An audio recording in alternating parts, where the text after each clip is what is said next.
भूतिया बंगला।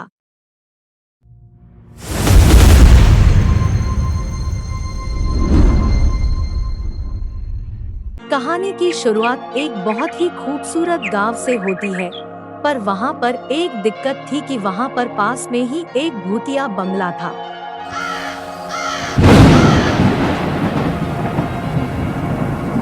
गांव वालों का कहना था कि वहां से रात में कोई नहीं गुजरता था।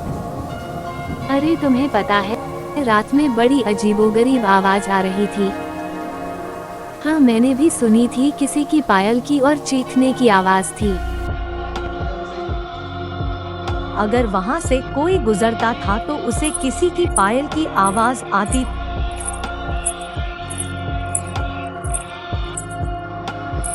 भागो रे, यह तो वही पायल की आवाज है। शाम होते ही सभी अपने अपने घरों में बंद होकर सो जाते थे। गांव में किसी की हिम्मत नहीं थी कि रात में उठकर उसे देख सके। गांव में कुछ बच्चे थे जो बहुत शैतान थे और हर समय मस्ती करते रहते थे। किसी तरह से उन्हें यह बात पता चलती है कि गांव के पास ही भूत बंगला है, वहां कोई नहीं जाता है। यह बात सुनकर सभी बदमाश बच्चे वहां पर जाने की सोचते हैं। वह सोच लेते हैं कि सभी यह बात किसी को नहीं बताएंगे। कुछ देर बाद अंधेरा हो जाता है। कुछ समय बाद डरावनी आवाज आना शुरू हो जाती है। यह कैसी डरावनी आवाज आ रही है, जाकर देखते हैं। अरे नहीं, यह आवाज एक गांव के पास वाले बंगले से आ रही है। सभी अपने अपने घरों में सो गए हैं, हमें भी सो जाना चाहिए। कुछ समय बाद सवेरा हो जाता है और सभी बच्चे वहां जाते हैं।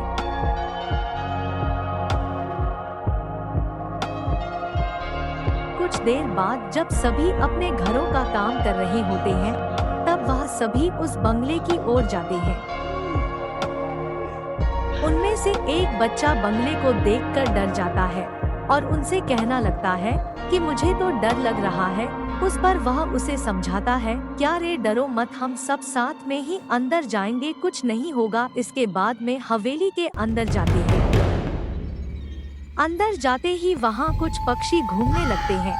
वहाँ के दरवाजे अपने आप बंद हो जाते हैं। दरवाजा बंद होते ही सभी डर जाते हैं। इसके बाद उनमें से एक को खींच कर ले जाती है। सभी इस चीज से डर जाते हैं। बचाओ। इसके बाद उन्हें किसी के बोलने की आवाज आती है। वे वहां पर जाते हैं तो देखते हैं कि वहां पर कोई है जो उदास और अकेला बैठा हुआ है, जिसे देखकर वह डर जाते हैं और वहां से भागने लगते हैं। पर वह उनके सामने आ जाती है।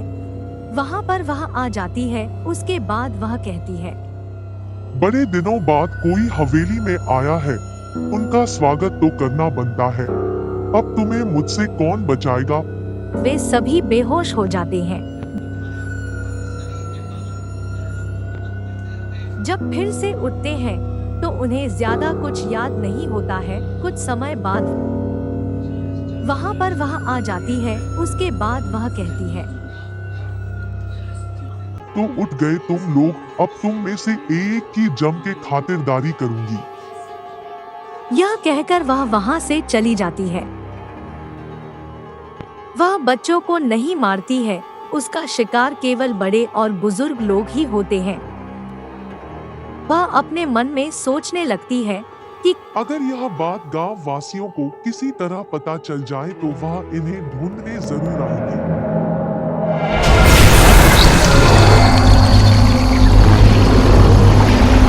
फिर वह खुद एक इंसान का रूप लेकर उनके पास जाती है।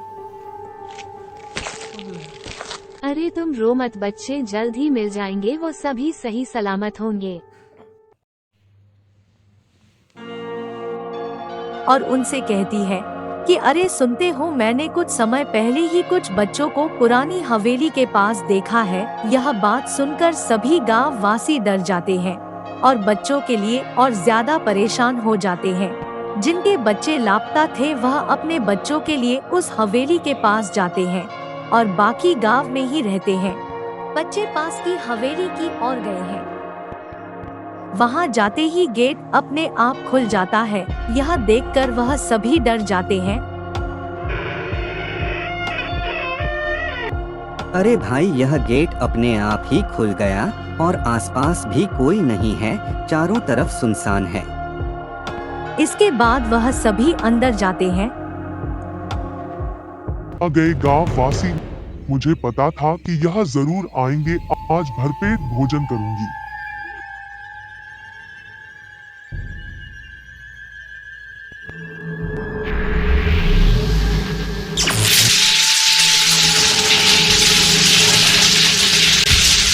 उनमें से एक को वह मार देती है। कुछ दिन बाद गांव में सभी सोचते हैं कि काफी वक्त हो गया है, अभी तक नहीं आए, क्या बात है। अरे भैया, काफी वक्त हो गया है उन्हें वहां गए हुए। तुम सही कहते हो, हमें पर वहां जाकर देखना चाहिए।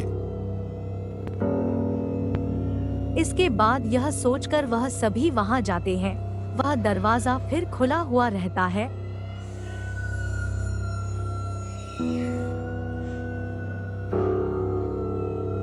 लगता है वह सभी इसी हवेली में गए हैं, यहाँ का दरवाजा भी खुला हुआ है। इसके बाद वह सभी अंदर जाते हैं। अंदर जाते ही उन्हें कुछ आवाज आने लगती है और इस बार उन्हें वह दिखती।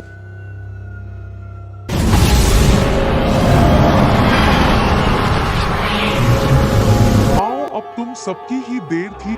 अब यहाँ तक आए हो तो खातिरदारी तो करनी पड़ेगी। है उनमें से एक महिला माता जी की भक्त होती है और उसका अंत कर देती है। तुम्हारे पास त्रिशूल कहाँ से आया?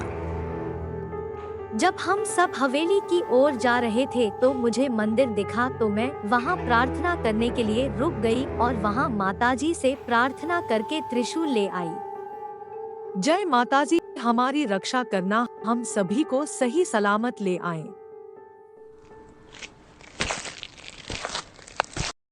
माता जी की कृपा से हम सब बच गए। इसके बाद में सभी सही सलामत गांव वापस आ जाते हैं।